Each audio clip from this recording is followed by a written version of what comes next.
Hello નમસ્કાર મિત્રો, તમારી યુટ્યુબ ચેનલ ગુજરાત જીકે ગુરુ પર ફરી એક વખત તમારું હાર્દિક સ્વાગત છે. મિત્રો, આજે આપણે આ વિડીયોની અંદર પંચાયત સેવા પસંદગી મંડળ દ્વારા લેવામાં આવનાર તલાટી કમ મંત્રી તથા જુનિયર ક્લાર્કના મોડલ પેપરનો અભ્યાસ કરીશું તથા બિન સચિવાલય ક્લાર્કની એક્ઝામમાં પણ તમને ખૂબ જ ઉપયોગી નીવડશે.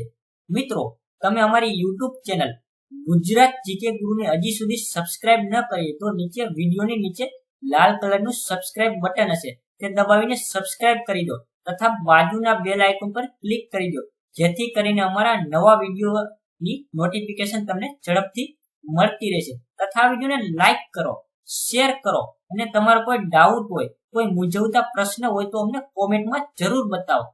તો ચાલો મિત્રો, આપણે જોઈએ ક્વેશ્ચન નંબર 1. ગુજરાતમાં કયા સ્થળે કૃષિ યુનિવર્સિટી આવેલી નથી? તો તેની અંદર જવાબ છે પાલનપુર, નવસારી, આણંદ અને જુનાગઢમાં આવેલી છે. Question number 2. નીચેનામાંથી રતિલાલ બોરીસાગરની કૃતિનું નામ જણાવો. તો તેની અંદર જવાબ છે સી, સંભવામી યુગે યુગે. Question number 3. નીચે દર્શાવેલ જોડી યોગ્ય રીતે જોડો. આમાં મિત્રો કાવ્ય પંક્તિ આપેલી છે, તેના કર્તાનું નામ આપણે લખવાનું છે. તો જનનીની જોડ સખી નહીં જડે રે લોડ, તો તેની અંદર જવાબ છે બોટાદ કર.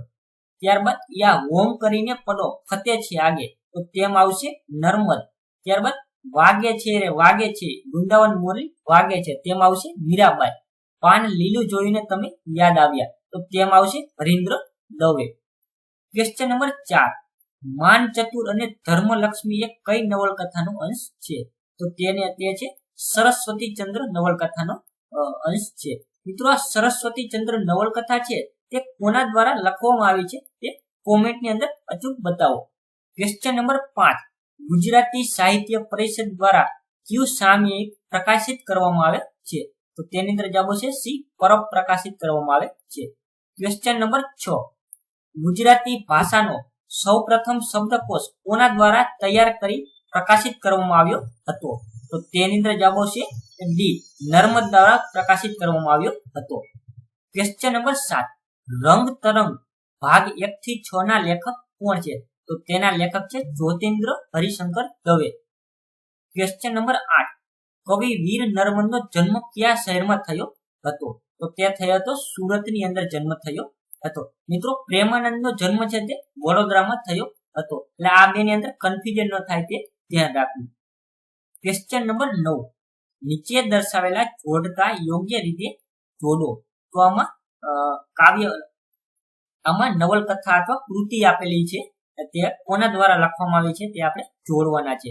તો તેમાં છે સુરસિંહજી તખ્તસિંહજી ગોહિલ, તો તેની અંદર સામે હશે કાશ્મીરનો પ્રવાસ લખેલ છે. ત્યારબાદ નાનાલાલ દલપતરામ, તો તેની અંદર આવશે 4 મહેરામણના મોતી. ત્યારબાદ કનૈયાલાલ માણેકલાલ મુનશી, તો તેની સામે આવશે તપસ્વીની. ત્યારબાદ ત્યારબાદ ડી, ઉમાશંકર જોશી, તો તેની અંદર આવશે મહાપ્રસ્થાન. એટલે કે આની અંદર જવાબ છે સી. Question number 10. રણજીતરામ સુવર્ણચંદ્રક એવોર્ડ કઈ સંસ્થા દ્વારા આપવામાં આવે છે? તો તેની અંદર જવાબ છે ગુજરાત સાહિત્ય સભા, એટલે કે ડી. મિત્રો, ગુજરાત સાહિત્ય સભા દ્વારા સૌપ્રથમ 1928માં ઝવેરચંદ મેઘાણીને રણજીતરામ સુવર્ણચંદ્રક એવોર્ડ આપવામાં આવ્યો હતો. Question number 11. અર્વાચીન સાહિત્યના આદ્ય પ્રવર્તક કોણ છે? તો તેની અંદર જવાબ છે B, Narmad. Question number 12. Vaishampayan કયા સાહિત્યકારનું તકલુસ છે? તો તેની અંદર જવાબ છે C, Karsandas Manek. Question number 13. અમાસના તારા કૃતિના કર્તા કોણ છે? તો તેની અંદર જવાબ છે A, Kishansinh Chavda. Question number 14. હિમાલયનો પ્રવાસ કોના દ્વારા લખાયેલ છે? તો તેની અંદર જવાબ છે ડી, કાકા સાહેબ કાલેલકર દ્વારા.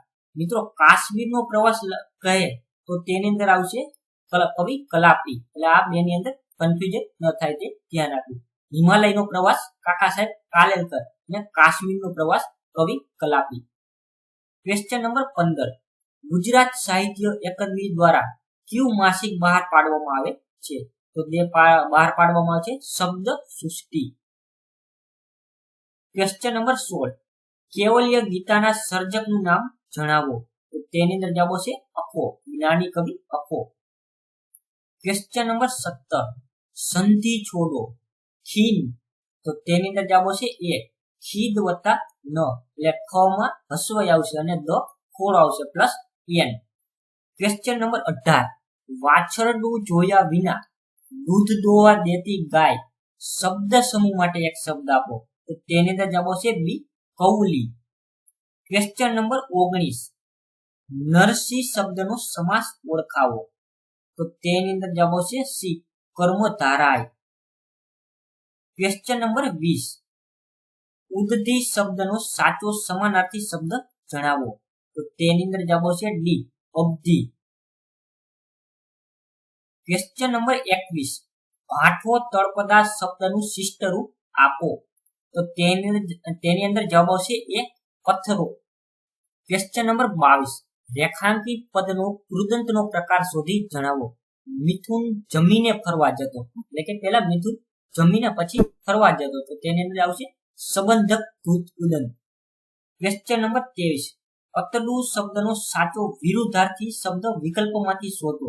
તો તેની અંદર જવાબ છે મિલનસાર. ક્વેશ્ચન નંબર 24, મંદાક્રાંતા છંદનું બંધારણ જણાવો. તો તેની અંદર જવાબ છે ડી મભન તત ગાગા. ક્વેશ્ચન નંબર 25, નીચેના વિકલ્પોમાંથી વર્ણાનુપ્રાસ અલંકારનું ઉદાહરણ શોધો. તો તેની અંદર જવાબ છે એ ગિલ્લો ગામમાં ગયો, એટલે કે વારંવાર એક ને એક વર્ણનો રૂપાંતર પરિવર્તન થતું હોય. ગી ગામ ગા અને ગ, એટલે કે વારંવાર ગ નો રૂપાંતર થાય છે. ક્વેશ્ચન નંબર 26, નીચે આપેલા કહેવતનો સાચો અર્થ શોધો. ભેંસ ભાગોળે અને છાસ છાગોળે. તો તેની અંદર જવાબ છે સી કપોળ કલ્પનામાં રાચવું. ક્વેશ્ચન નંબર 27, નીચેનામાંથી કયા શબ્દની જોડણી સાચી છે. તો તેની અંદર જવાબ છે ડી મો સૂંજણું. ક્વેશ્ચન નંબર 28, નીચેના શબ્દોમાંથી કયું શબ્દ જૂથ શબ્દકોશના ક્રમમાં છે. તો આપણે કકાવારી પ્રમાણે ગોઠવવાના છે. તો તેની અંદર જવાબ છે સી ઘોડો, ત્યારબાદ દિવસ, ત્યારબાદ દિવાળી, ત્યારબાદ ધીરજ અને ત્યારબાદ ભાગ. ક્વેશ્ચન નંબર 29, કડો વજાવવો રૂઢિપ્રયોગનો સાચો અર્થ જણાવો. તો તેની અંદર જવાબ છે ડી જાહેરાત કરવી. ક્વેશ્ચન નંબર 30, દેશ સેવાના આ શ્રમ યજ્ઞમાં નગર શેઠ સુધા સૌની સાથે જોડાયેલા વાક્યમાંથી નિપાત ઓળખાવો. એટલે કે સુધા છે તેના ઉપર વધારે ભાર આપવામાં આવ્યો છે, એટલે કે સુધા છે તે નિપાત છે. ક્વેશ્ચન નંબર 31, ઘર 20 ડગલા દૂર હોવા છતાં ભ્રમણથી ચલાયું નહીં. વાક્યમાં ક્રિયાપદ કયા પ્રયોગમાં છે. તો તે છે ભાવે પ્રયોગમાં, એટલે કે બી ભાવે. ક્વેશ્ચન નંબર 32, વિશેષણ શોધીને લખો. તેણે વાદળી શર્ટ પહેર્યો હતો. તેને શર્ટ તો પહેર્યો હતો, પણ કેવો પહેર્યો હતો? વાદળી. તો તેની અંદર જવાબ છે બી વાદળી છે તે વિશેષણ છે. ક્વેશ્ચન નંબર 33, બેઠો બેઠો સખી સહિત હું માલ તે મંડપ ત્યાં. પંક્તિમાં કયા છંદમાં છે. તો તે છે મંદાક્રાંતા છંદમાં, એટલે કે તેની અંદર પ્રથમ 3 અક્ષર છે તે ગુરુ હોય છે અને તેનું બંધારણ છે મભન તત ગાગા. ક્વેશ્ચન નંબર 34, ઘરના મુખ્ય ઓરડાની બાજુની ઓરડી. તો તેની અંદર જવાબ છે ડી ગજાર. મુખ્ય ઓરડાની બાજુની ઓરડી એટલે ગજાર. મિત્રો ટચલી આંગળી પાછળની આંગળી પૂછે તો તેને એને શું જવાબ આવશે? ટચલી આંગળી પાછળની આંગળી. ક્વેશ્ચન નંબર 35, સમાનાર્થી શબ્દ જણાવવાનો છે. શ્રુતિ. તો તેની અંદર જવાબ છે વેદ. ક્વેશ્ચન નંબર 36, માં સંધિ છૂટી પાડવાની છે. હેત્વાભાસ. તો તેની અંદર જવાબ છે એ હેતુ વત્તા આભાસ. ક્વેશ્ચન નંબર 37, અમદાવાદ શહેરમાં આવેલ સિવિલ હોસ્પિટલનું મૂળ નામ શું છે. તો તેની અંદર જવાબ છે બી શેઠ Hathisingh Premabhai civil hospital. Question number 38, અશ્મિઓની ઉંમરનો અંદાજ કઈ પદ્ધતિ દ્વારા મેળવાય છે. તો તેની અંદર જવાબ છે સી કાર્બન ડેટિંગ પદ્ધતિ. મિત્રો અમદાવાદમાં સિવિલ હોસ્પિટલ છે, તેવી રીતે હમણાં તાજેતરની અંદર ગુજરાતના કયા શહેરની અંદર એમ્સ હોસ્પિટલ બનાવવાની જાહેરાત કરવામાં આવી છે તે કોમેન્ટની અંદર અચૂક બતાવો. ક્વેશ્ચન નંબર 39, કયું સ્થળ ગાંધીજી સાથે સંકળાયેલ નથી? તો તેની અંદર જવાબ આવશે ડી અક્ષરધામ, કે જે ગાંધીનગર ની અંદર આવેલું સ્વામિનારાયણ સંપ્રદાયનું મંદિર છે. Question number 40. પાટણમાં આવેલી રાણકી વાવ કોણે બંધાવી હતી? તો તેની અંદર જવાબ આવશે એ ઉદયમતીએ બંધાવેલી હતી. Question number 41. શ્રીમદ હેમચંદ્રાચાર્યના ગ્રંથનું કયા રાજવીએ જાહેરમાં સન્માન કર્યું હતું? તો તેની અંદર જવાબ આવશે C Siddharaj Jaysinh. Question number 42. આમાંનું કોણ એક હરોળમાં ન બેસી શકે? તો આની અંદર જવાબ આવશે ડી પ્રબોધ રાવળ. એટલે કે બાકીના ત્રણેય ઓપ્શન છે તે મુખ્યમંત્રી છે. હિતેન્દ્રભાઈ દેસાઈ, ડોક્ટર જીવરાજ મહેતા કે જે ગુજરાતના પ્રથમ મુખ્યમંત્રી છે, ત્યારબાદ બળવંતરાય મહેતા, આ ત્રણેય મુખ્યમંત્રી છે અને પ્રબોધ રાવળ નથી. એટલે કે ડી જવાબ આવશે. Question number 43. છેલ્લો કટોરા ઝેરનો બાપુ કોણે ગાયું હતું? તો તે ગાયું હતું ઝવેરચંદ મેઘાણીએ ગાયું હતું. જે ગાંધીજી છે તે બીજી ગોળમેજી પરિષદમાં ભાગ લેવા જતા હતા ત્યારે ઝવેરચંદ મેઘાણીએ આ ગીત ગાયું હતું. Question number 44. ગુજરાતમાં બારડોલી સત્યાગ્રહ સાથે કોનું નામ જોડાયેલું છે? તો તે જોડાયેલું છે સરદાર વલ્લભભાઈ પટેલ. મિત્રો આ બારડોલી સત્યાગ્રહ છે તે કઈ સાલમાં થયો હતો તે કોમેન્ટમાં બતાવો. Question number 45. જ્યાં ગાંધીજીનું બાળપણ વીત્યું હતું તે કબા ગાંધીનો ડેલો કયા શહેરમાં આવેલો છે? તો તે આવેલો છે બી રાજકોટની અંદર આવેલો છે. મિત્રો જે ગાંધીજી જ્યાં ભણ્યા હતા રાજકોટની અંદર, જે આલ્ફ્રેડ હાઈસ્કૂલમાં, તે પણ રાજકોટમાં આવેલી છે અને તેનું હાલનું નામ છે ગાંધી હાઈસ્કૂલ, અને તે અત્યારે હાલમાં મ્યુઝિયમની અંદર પરિવર્તન કરવામાં આવ્યું છે. Question number 46. ગુજરાતમાં સૌથી વધારે વાર બજેટ રજૂ કરનાર નાણામંત્રી કોણ હતા? તો તે છે વજુભાઈ વાળા, કે જે હાલમાં કર્ણાટક રાજ્યના રાજ્યપાલ તરીકે ચાર્જભાર સંભાળે છે. Question number 47. જીગુરાત કઈ સંસ્કૃતિની અજાયબી છે?